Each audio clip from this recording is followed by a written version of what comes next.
सरकारी कर्मचारियों की हुई बल्ले बल्ले, केंद्रीय कर्मचारियों को मिलेगी 50% पेंशन की गारंटी। ऑप्स केंद्र सरकार के कर्मचारियों के लिए एक बड़ी खुशखबरी सामने आई है। हालांकि पुरानी पेंशन योजना ऑप्स को वापस नहीं लाया जा रहा है, लेकिन राष्ट्रीय पेंशन योजना एनपीएस में कुछ महत्वपूर्ण बदलाव किए जा सकते हैं। इन बदलावों के तहत एनपीएस के सदस्य अपने अंतिम वेतन का 50% पेंशन के रूप में पाने की उम्मीद कर सकते हैं।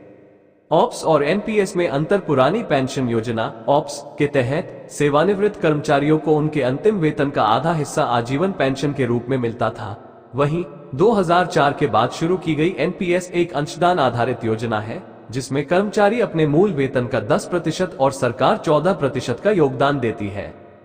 सरकार की पहल कर्मचारियों की चिंताओं को देखते हुए सरकार इस मुद्दे पर गंभीरता से विचार कर रही है। वित्त सचिव टीवी सोमनाथन की अध्यक्षता में एक समिति का गठन किया गया है। ये समिति अन्य देशों की पेंशन योजनाओं और आंध्र प्रदेश सरकार द्वारा किए गए बदलावों का अध्ययन कर रही है। 50% पेंशन की गारंटी अध्ययन से पता चला है कि सरकार पेंशन का लगभग 40-45% हिस्सा वहन कर सकती है। हालांकि ये राशि पर्याप्त नहीं होगी, इसलिए अब सरकार 50% पेंशन की गारंटी देने पर विचार कर रही है। अगर पेंशन फंड में कमी होती है तो सरकार उसे पूरा करेगी। भविष्य की योजना। कुछ समिति सदस्यों का सुझाव है कि केंद्र सरकार एक रिटायरमेंट फंड सिस्टम बना सकती है, जिसमें हर साल पैसा जमा किया जाएगा। यह उसी तरह काम करेगा जैसे कंपनियां अपने कर्मचारियों के लिए रिटायरमेंट फंड बनाती हैं।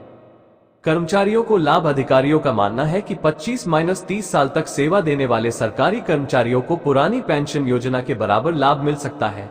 यह नई व्यवस्था कर्मचारियों के लिए एक बड़ी राहत साबित हो सकती है। ये प्रस्तावित बदलाव केंद्रीय कर्मचारियों के लिए एक महत्वपूर्ण कदम है। हालांकि यह ऑप्स की वापसी नहीं है, लेकिन यह एनपीएस को और अधिक आकर्षक और सुरक्षित बनाने का प्रयास है। इससे कर्मचारियों को अपने सेवानिवृत्ति जीवन के लिए बेहतर वित्तीय सुरक्षा मिलेगी। सरकार की यह पहल कर्मचारियों के हितों को ध्यान में रखते हुए एक संतुलित दृष्टिकोण प्रदान करती है।